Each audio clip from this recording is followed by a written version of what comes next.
Hello traders, Gary Wagner here for Trending Markets. About 11 o'clock in Honolulu, 4 o'clock in New York. Equities markets are just closing and closing off and strongly to the downside. Precipitating factor is a couple of things, but the primary catalyst, so to speak, as we have been told by analysts and as we can personally observe, is the fact that crude oil continues its dramatic fall from grace. At this point on today's market activity, falling off about 5.5% on the day, down over $2 per barrel to close under 34, or currently under 34 at 33.96. The low is 33.77, so we're just about 20 cents per barrel off of the low, the high being 36.39. So you can see a dramatic drop in price. Let's go ahead and pull up a daily chart so you can get a sense or a feel for the kind of market moves that we have seen. This is a new low. The prior low just before that on a closing basis had been these couple of candles right in here that came in at around just below 35, 34.72. This one up here, and I'm looking at these small stars, 34.79. So the fact that we are trading at this point really, to me, is significant in the marketplace, because we really have to compress our chart greatly and adjust it to find any other time when this market has traded to these levels. And to do that, let's go ahead and convert this to a weekly chart. And so traders, I have done just that. We've gone ahead, converted this into a weekly chart so we could take a look at these lows that happened in 2008, because it's not since that time, really October and December, October, November, December, January, and February, when you saw the crude oil market under this kind of pressure. Of course, we're not quite there yet, but we are very, very close. 32.98, that is the historical low. And that, of course, is after coming off of a high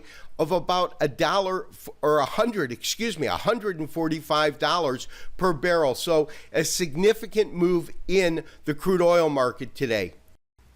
So traders, there's absolutely no doubt the carnage that we saw, the 6% drawdown in crude oil, has spilled over, of course, into the equities markets. Dow Jones Industrial Average closing off about 1.5% on the day, off by 251 points.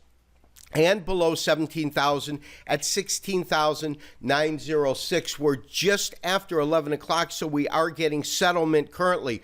We can absolutely see that this market has been under extreme pressure. If we take a look at our daily chart, and let's go ahead and pull that up, we can see that, of course, this long candle right here represents the first day of trading for the new year. That would be Monday. Tuesday, we saw a slight gain of about 18, 19 points in the Dow, and then another plummet. So when we take a look at the last 5 effective days of trading, 2 days prior to the new year, and then the last 3 days, first 3 days of 2016, we have seen this market under dramatic pressure. First. Secondly, different levels of support that we would have liked to have seen if it could hold. 1720 on a technical basis, that represented by this particular low. We'll look at our fib levels, but we'll look at those in the S&Ps in a second.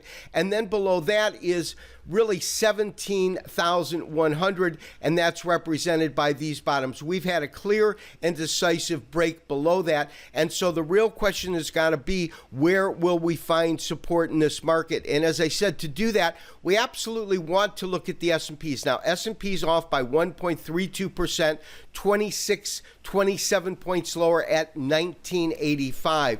So to get a real handle on this market and where we think it could go and where we could ultimately find some sort of support, our best chart to pull up is going to be this particular daily chart. Let's go ahead and kind of blow that up a little bit. There we go. And then take a look at where we think these key levels might come in. Now, first of all, dramatic break, as we can see. We talked about the fact, and the same holds true over the last 5 trading days in the S&P 500, because it's a correlation of the Dow, has seen this dramatic sell-off, except for yesterday's move in the market, which was slightly higher.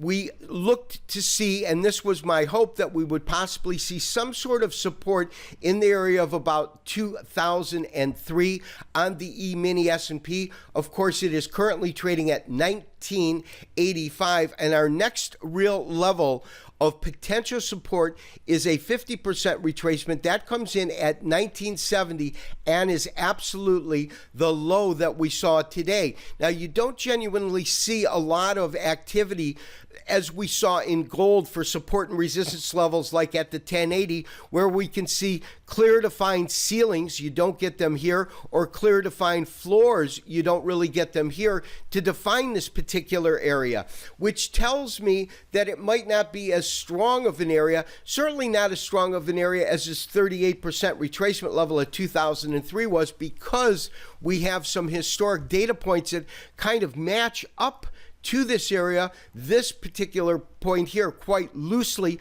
but right here it does kind of match up, but a lot more than these tops here. These tops range well over this particular price point. So because of that, first, we do want to see, are we going to find some support here at 1970? Because that is a true fib retracement level. If we do not, the next real level has got to be 1937, although I'm not convinced we're going to get there. I'm not convinced as of now, but it certainly could happen.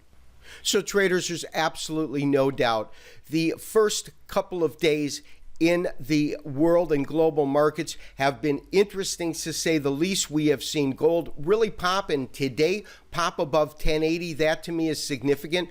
We have now seen the equities markets really fall under what I consider to be a pretty critical point in terms of support, which is this 2003. Now we're looking at a 740-minute chart. You can clearly see certain areas in which the market tested this particular price point and bounced off. Here it's a little bit below, and here we obviously had our break below that. This is an intraday chart, roughly 2 candles per trading day. We can also see that the low was made at the end of the trading session, and we did get the market attempting to recoup off of the lows, but still closing very much near the lows. So this is going to be an interesting market. As I said, we have really pinpointed the areas that we want to see if in fact this market can trade to, or whether or not it will find some support, roughly, as I said, at around 1970 vis-a-vis the E-mini S&P. This has been Gary Wagner, wishing you, as always, good trading. We'll talk to you tomorrow for another Trending Markets. Bye-bye.